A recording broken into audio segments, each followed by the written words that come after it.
We're making coq au vin, which is French for rooster with wine, or old chicken with wine. In the comments, I got a request for this recipe from Leo Weber. This was actually one of the first recipes I ever made in culinary school. The last time I made this dish was about 4 or 5 years ago. I made this for my wife, so I'm pretty excited to make this recipe today. In the comment, Leo mentioned that doesn't see this dish on a lot of menus in restaurants. And that's true, probably because it's such a classic dish, restaurants feel like it's dated, but it's these dishes that are usually the best. So I got 4 chicken quarters, which is the leg and the thigh. You gotta season that with salt and pepper. Just evenly coat that in the bowl here. And then just add in a bouquet garni, which is just some herbs tied together with some thyme. I have thyme, bay leaf, rosemary, and parsley. It's going to impart some earthy flavor. Add that into the chicken. And then grab some good French burgundy or any dry red wine you have. Just make sure you use a wine that you want to drink. You always want to cook with a wine that you would want to drink. You want to let this marinate at least 2 hours, ideally overnight.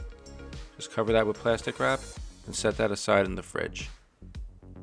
Grab a large heavy bottom pot, put that over medium-low heat.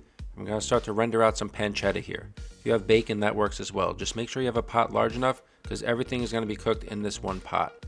Want to slowly render the fat out of this pancetta and get it nice and crispy. In the meantime, take out our chicken from our wine marinade here. We're going to put that on some paper towels because we want to dry this chicken out. The drier the chicken it is, the more color we're going to get when we roast this chicken. Otherwise, we're just steaming it and we're not going to develop that flavor. Grab some paper towels and pat them dry.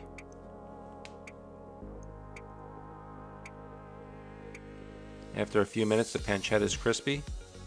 All that fat rendered out, and we're going to use that fat to cook the chicken in. So grab a slotted spoon, just carefully remove that crispy pancetta, and set that aside for later. We're going to use this for a garnish.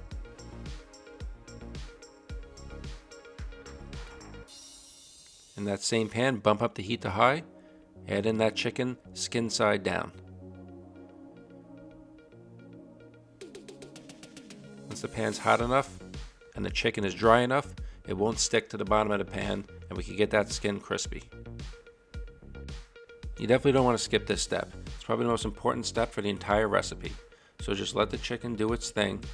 Let it get colored. Don't try and check it every 30 seconds. Just leave it alone for like 6 to 7 minutes so you get that color on the skin of the chicken. After that time is up, you could flip the chicken and that's what you're looking for. Perfectly golden brown, and all that flavor is going to be on the bottom of the pan to really set the foundation for this dish. Same thing on the other side, 7 minutes or so, and just let the chicken cook. So once you brown the chicken, remove it from the pan, turn down the heat a bit, and we'll add in our vegetables. Got some diced carrots.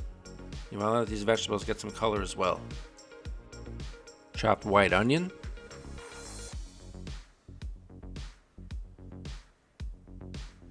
And then finally some chopped mushrooms.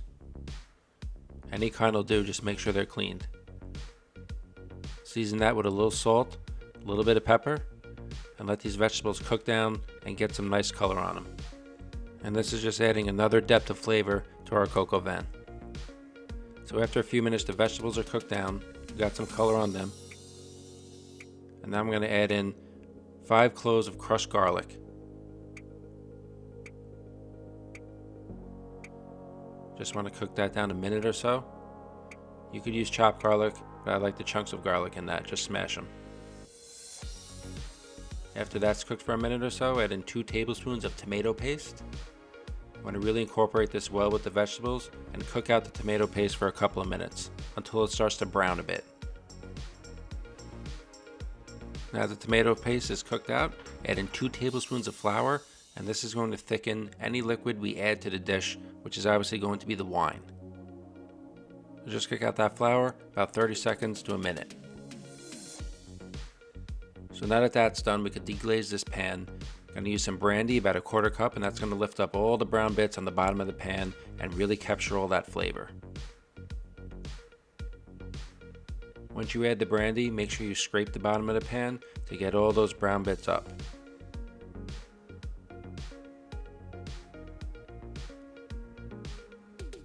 Now we're ready to bring back that wine marinade and the bouquet garni. Add that in with the vegetables, and we're going to bring this up to a boil because we had the raw chicken marinating in it, and that's going to kill any bacteria from the raw chicken, and we want to let this reduce just a bit. So make sure you bring it to a boil and let it reduce for a few minutes, almost by half, and then at that point add back in the chicken, and then we're going to let this simmer for about an hour. Just cover this pan, let the chicken cook through, let all those flavors develop, the sauce will thicken up, and in 1 hour this chicken will be ready to go. So when it's about 10 minutes out, in another saucepan, melt about 2 tablespoons of butter. We're going to make our garnish here to go along with our crisped pancetta.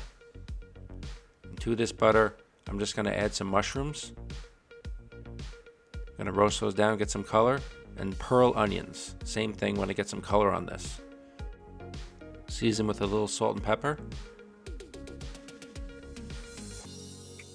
And once this is roasted down, you could deglaze this with a little bit of brandy as well.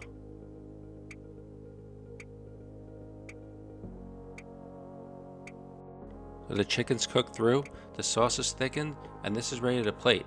Of course, you could just add the garnish and everything right into this pot and serve this family style, but I like to plate this in a separate bowl.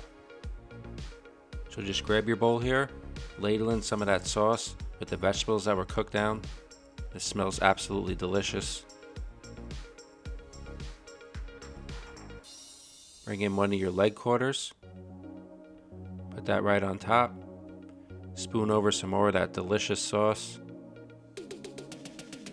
Some of our mushroom pearl onion garnish. And then of course that crispy pancetta. And I put that on top as opposed to putting it in the sauce because it'll give it that flavor, but you won't have that crispy texture. And that's my coq au vin.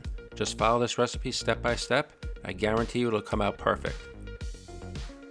Don't forget to subscribe for more recipes.